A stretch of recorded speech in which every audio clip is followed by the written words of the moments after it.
today to review episode 5 of Marvel's WandaVision series on Disney+. I am so excited, guys. If you're new to my channel, Supreme Comics Girl, hello and welcome to the Crazy House. So guys, I cannot believe that I predicted in my episode 1 and 2 review of the first 2 episodes that I said, like, oh, I don't know, but I'm going to predict that it is possible that we could get X-Men in this series. And something that I am going to not predict, so don't hold me to this, right? But something that I think may be possible is that this series, WandaVision, could be setting us up for possibly X-Men. Could that be possible? And also, if you think about it, like this sword insignia, right, for this intelligence organization, it was first introduced in the comics, so it could be possible WandaVision. And I was right, because oh my gosh, at the very end of this episode, who came to the door at Wanda's house? Quicksilver. But oh my gosh, it was the Fox's version of X-Men's Quicksilver. And as soon as the door went and he was standing there, you could just see the back of his head at first. And I was like, that's Quicksilver. I know it's going to be Quicksilver. And the fact, guys, that Wanda actually still recognized him, even though he's the Fox's version of Quicksilver, that could be, I was thinking, guys, like Kevin Feige, like, teasing us for the first time, you know, of the whole like multiverse, which brings us into what's behind me, Doctor Strange, because of course we're going to be getting the movie Doctor Strange in the Multiverse of Madness, and of course Wanda Maximoff, she's going to be in that, of course. And in this episode, oh my gosh, guys, we got to find out that Wanda, you know, broke in and stole Vision's body and basically, you know, resurrected him, but he didn't want to be used as a weapon. And my theory is, at the end of this first season, is, you know how in Disney's Plus, The Mandalorian, we got a big, you know, crazy moment where we had a big character, we had Luke Skywalker at the very, very end, and all of us were like, oh my good goodness. I think we're going to have like a Luke Skywalker moment at the end of this series, and I think there's 4 different people I think it could be. First one is my Doctor Strange.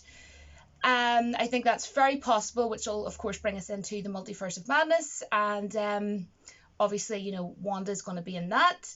So I think very highly, I'm like 90%, 95%, I think it's Doctor Strange. This is just my theory. I'm just theorizing basically, right? The next one is Doctor Doom, because he's very close to Sokovia, but that is a bit of a long stretch, but could be possible. Maybe Professor X, but I'm more thinking as well Magneto. So the 2 that I'm theorizing that will show up at the very end of this first series of WandaVision is Doctor Strange or Magneto.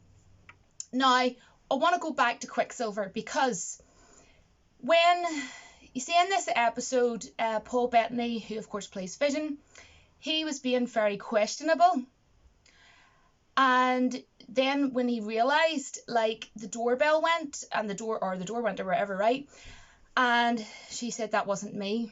I didn't make that happen. And he's like, I want to believe you, but like at the minute I can't really, sort of thing. And you could tell, as you know, us the viewers watching, the audience, that she really did not know that someone was going to be coming to the door. And when she did answer the door, she looked really taken back. You know, she was really like, wow, I wasn't expecting to see Quicksilver. And the fact that she still recognised him, as I say, Kevin Feige's teasing us, I think. And then she said to Vision before that, let's think, she said, I can't really remember how this all started, or I can't remember how this all first began. I can't remember exact wording, but it was pretty much, I can't remember how this all started or how this all began. So that's making me think that although we've seen him as Quicksilver, it could be a fake. He could be Mephisto, because he can, you know, change into whoever he wants, if you think about it. But also, I think that this series could be letting us believe and letting us think that it's been Wanda controlling everything. You know, we heard Monica Rambeau saying it's Wanda, she's controlling everything. But actually, it could be a twist. You know, like how they do, you get twists in movies and stuff as well. So it could be that they are tricking us as the viewers. And I think that would be very interesting to make us think that it's Wanda controlling everything. But how do we know? It could be Mephisto controlling her. And then, do you know where I'm coming from? Think about it, Ultron was after the Mind Stone, and that's how Vision was created. And what I also loved about this was there was some Easter eggs in there, which I will go over. They were talking about, you know, calling it the Hex. And you know how in the earlier episodes, they had like a little hexagon, and that was showing you like a sort of sitcom-y type style, and it was in the shape of a hexagon. And if you think about it, hex as in hex spells, as in a witch, as in Scarlet Witch, Wanda. So I thought that was a really cool Easter egg. And another Easter egg, possibly, I think the reason why she watches a lot of television, because in this episode, Vision said when he started being, you know, questionable about, you know, the whole her controlling everybody's mind and having all of her, not their own thoughts, basically. He was saying, oh, well, what should we do then? This conversation's not over. What should we do then? Watch TV? You know, she watches a lot of TV. And I think the reason why she sits and watches those TV shows is because if you think about it, she grew up in Sokovia. So maybe she's used to watching those kind of, do you know what I mean? And then as well, when you think about it, obviously we were in the 80s in this at the start, and her neighbour came in and she did this whole like talk or whatever about, oh, I can help you out with the babies and yada yada, the twin boys. And then like Vision wasn't really sort of falling for it, and then she went, do you want me to take that from the top or something along those lines? Do you want me to take that from the top? And then he found that so weird. He was like, Wanda, did you not notice what was going on there? That was really weird. Almost though like, what did she mean? Like, because she was like, should I act this out again? You know, so that was really, really interesting. Also, what was interesting about this episode is Monica Rambeau was explaining that she didn't feel any kind of aggression in perspective of Wanda. She didn't find any type of aggression from Wanda. Now, even though Wanda pushed her literally through her house and out of the dome, it could have killed her, but she chose not to, and she didn't die. She was fine. So she knew that it wasn't out of aggression of Wanda, which more so makes me think that it could be Mephisto controlling all of this. But she explained the pain of her controlling her mind while she was in Westview was excruciating, and it was just terrifying. But yet she didn't feel that it was aggression from her personally. So that is very, very interesting. And also, I want to talk about my all-time favourite moment of this episode. Now, this is my favourite episode of all of them, even though I thought last week's was absolutely phenomenal. This week's was the best.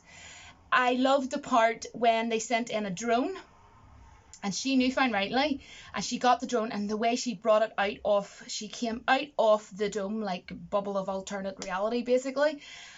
And she was like, I think this belongs to you. So she just threw it, and she was in her costume and everything, her Scarlet Witch. Absolutely epic moment. And then she was pretty much threatening them and saying like, don't mess with me, basically. This is my home. Get the heck out of here, you know, get to frig.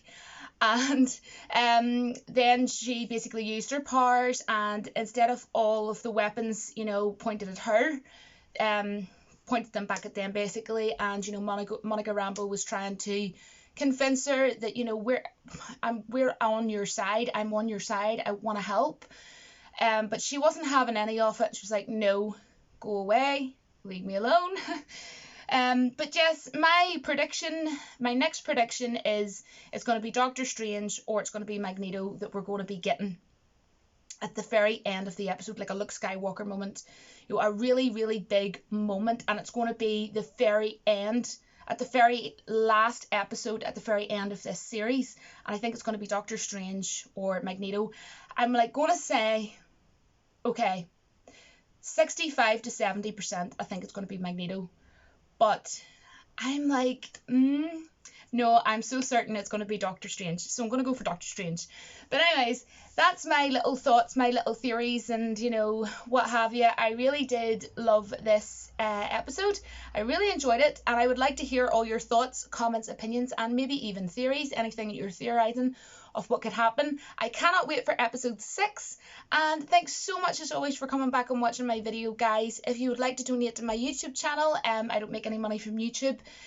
So if you would like to donate to my YouTube channel, you can certainly do so. Down in the pinned comments, I will have left a comment leading you to my PayPal account. So for any of you out there that would like to do that, you can donate $1, $5, whatever you want. It's never ever expected, but it's always appreciated. So apart from that, guys, take care, and I will see you soon. Bye, guys.